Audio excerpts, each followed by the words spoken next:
Assalamualaikum warahmatullahi wabarakatuh. Saya MDS berada di kantor DPRD Kota Kabupaten Takalar. Dalam hal ini ingin bertemu langsung dengan Ketua DPRD Kota Kabupaten Takalar. Saya akan bertanya secara lengkap tentang beberapa hal yang bersifat isu yang belakangan ini kita santer dengar di beberapa media online. Nah, seperti apa? Mari kita ikuti penelusuran kami. Assalamualaikum warahmatullahi wabarakatuh. Kembali lagi bersama saya MDS di sini dalam Media Selebes Pos.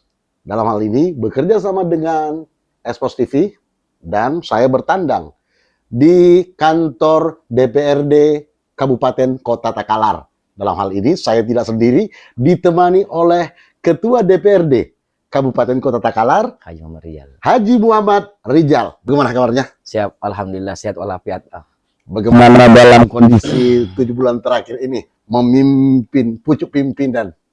Alhamdulillah, tentunya kami di DPR ini secara pimpinan bekerja sudah kurang lebih 7 bulan terakhir. Tentunya banyak yang kita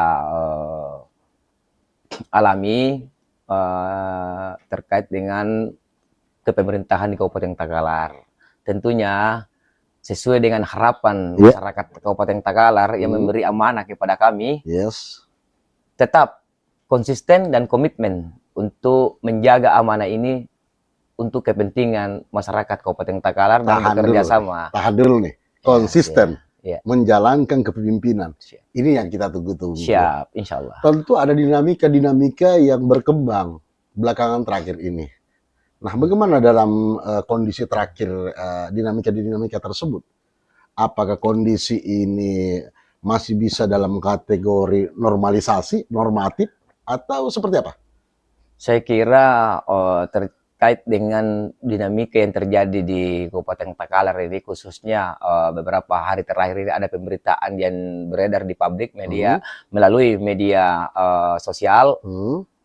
Tentunya itu masih dalam tahap normatif saja. Alhamdulillah. Ini mungkin menjadi pembelajaran cara berpolitik yang dewasa. Cara berpolitik yang dewasa. Menuju bagaimana sih caranya berpolitik secara kedewasaan ini, menanggapi setiap kali ada dinamika-dinamika. Karena ingat, bukan politik namanya kalau tidak berdinamika. Ini saya senang sekali nih bahasa. Bukan politik namanya kalau tidak berdinamika. Tentunya adanya dinamika, tentu adanya ritme. Nah, ritme inilah yang harus kita mainkan. Kapan kita betul-betul menjadi orang yang tegas, turun ke masyarakat, dan menjawab segala problematika yang ada di tengah masyarakat. Nah, seperti kondisi terakhir ini nih. Nah, menurut hemat Pak Ketua nih, Pak Ketua ya saya panggilkan. Siap.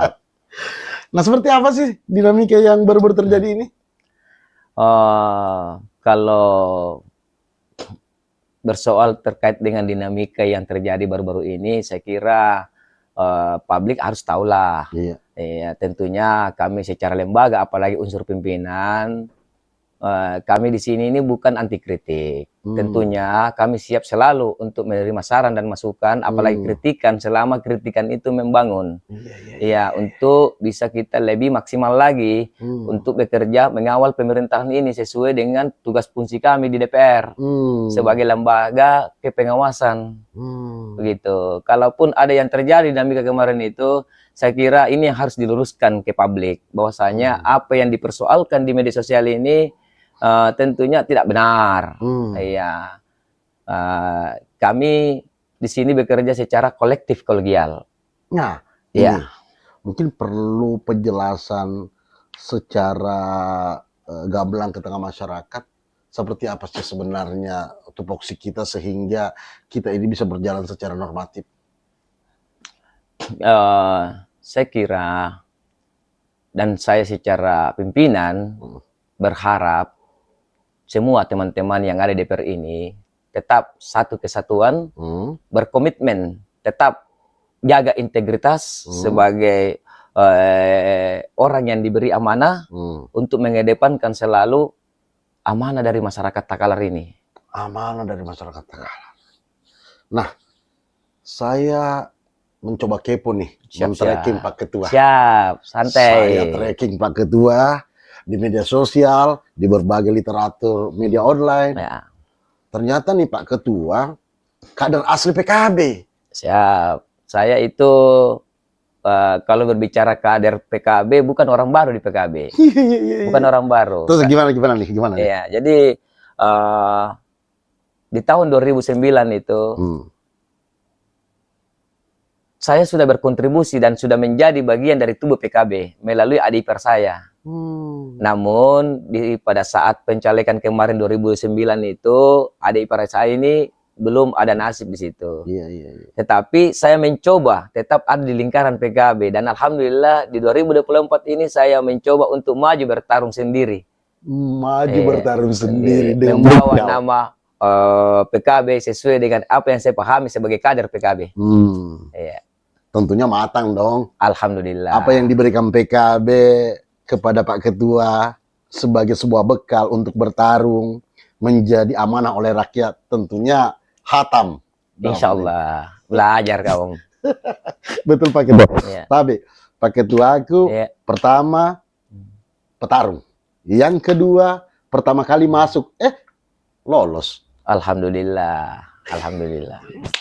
Bahkan saya dengar-dengar nih info dari luar sana sempat bergandengan dengan pesaingnya Pak Ketua, cari suara kemana-mana, bergandengan motor dengan mesranya, tapi tok dua-duanya masuk. Alhamdulillah. Apa sih tipsnya? Kalau yang kemarin saya lakukan itu mungkin jarang-jarang dilakukan sama caleg yang lain. Yang mana saya satu dapil dengan pesaing saya, satu internal di PKB.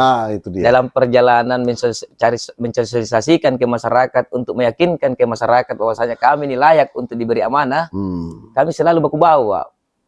Bahkan satu motor, baku bonceng sebagai adik kakak. Itu yang saya dengar. Dan alhamdulillah itu mungkin salah satu petunjuk dari Allah sehingga saya berdua diloloskan. Sampai hari ini saya masih tetap menjadi anggota DPR bersama adinda saya Haji Hilal Hamzah itu. Alhamdulillah, Haji Hilal Hamzah yang bergandengan bersama, berangkulan dalam hal ini untuk mencari suara sebagai amanah oleh rakyat. Alhamdulillah. Jadi saya kembali nih, kembali nih kan ini bukan tidak mudah ya, karena 5 tahun ke depan ini banyak pekerjaan. Iya betul. Hemat Pak Ketua, seperti apa sih yang harus kita lakukan dalam hal ini, baik untuk para fraksi, para anggota-anggota DPR Kabupaten Takalar dalam hal ini, seperti apa? Mungkin Pak Ketua dalam hal ini bisa sedikit memberikan edukasi kepada masyarakat.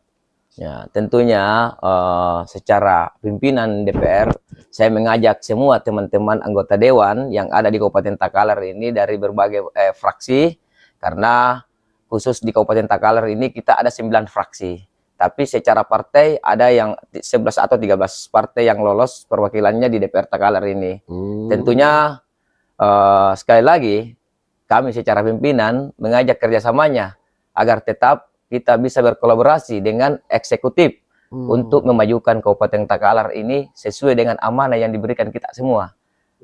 Dan saya secara pribadi siap mendedikasikan hidup saya selama saya di DPR untuk kepentingan masyarakat Takalar, Om. Gitu. Saya sebelum ke sini ke kantor, saya singgah di luar, di samping kantor ini di Rujab. Saya mencoba tanya-tanya random. Ini pagar tertutup atau tidak? Saya tanya-tanya random di luar sana. Saya dapat dari Pak Bentor, tukang beca, dia bilang ini pagar terbuka terus. Selama 7 bulan terakhir. Apakah tidak takut dengan kondisi pengamanan seperti itu? Terbuka terus rumah jabatan begitu? Oh ya. Terkait dengan kondisi pagar rumah jabatan ini yang terbuka terus, hampir tidak pernah tertutup. Saya kira pada prinsipnya rumah jabatan ini adalah rumah rakyat. Saya secara kebetulan diberi amanah untuk menghuni rumah jabatan itu. Tapi bukan berarti kita tutup ruang untuk masyarakat. Dan saya hampir setiap malam selalu berkomunikasi dengan masyarakat, duduk bareng berdiskusi, sembari menyerap apa yang menjadi penyampaian atau aspirasi atau keluh kesahnya masyarakat Takalar ini. Ya, itu yang saya lakukan selama kurang lebih 7 bulan saya menghuni rumah jabatan Ketua DPRD Takalar itu, Pak. Yes. Iya. Kalau menurut hemat saya, inilah idealnya barangkali kita dipilih oleh rakyat, tentunya untuk rakyat. Dan kondisi seperti ini perlu kita pertahankan hari ini dan ke depannya nanti, selama periode terus berlanjut. Insya Allah.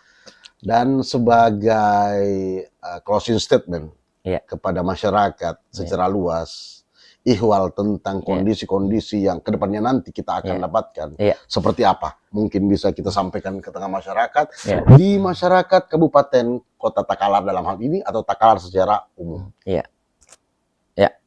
Tentunya saya berharap kepada seluruh masyarakat yang ada di Kabupaten Takalar, berikan kepercayaan kepada kami sebagai DPR atau lembaga DPRD, sekaligus saya sebagai Ketua DPRD Kabupaten Takalar, untuk tetap konsisten dan berkomitmen menjalankan amanah apa yang kita amanahkan kepada saya bersama dengan teman-teman DPR yang lain. Dan tentunya doakan kami semoga bersama dengan Bupati dan Wakil Bupati yang baru kita bisa bersinergi dan berkolaborasi untuk membangun Kabupaten Takalar yang kita cintai ini sesuai dengan Buta Panranuangku. Buta Panranuangku, itu kata konsistensi yang dimana tanah yang kita rindukan ini bisa kita kembangkan bersama. Saya MDS dan Ketua DPRD Kabupaten Kota Takalar dalam hal ini, Haji Muhammad Rijal, menyampaikan dan undur pamit kepada para netizen. Assalamualaikum warahmatullahi wabarakatuh. Minal aizin wal faizin, mohon maaf lahir dan batin.